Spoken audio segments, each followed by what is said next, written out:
Ginalaw ba ito ng Senado o ginalaw ito ng Kongreso, yung mababang kapulungan, o ginalaw ito sa Malacanang? Tatandaan ho ninyo, napakaraming larawang naglabasan, busy ang Executive Department, pinag-aaralan ang budget at hinahanap daw po nila yung mga necessary adjustment.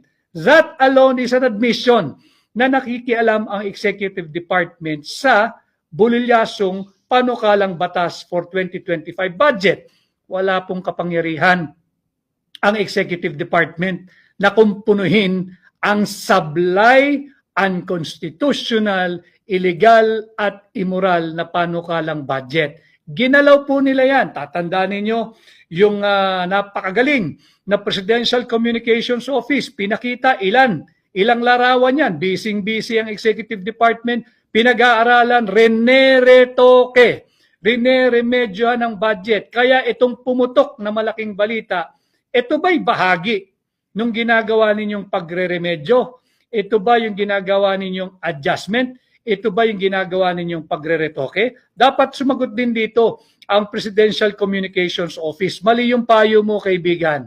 Hindi mo dapat pinabas yung larawang yan, lalong nabubuhol ang iyong principal.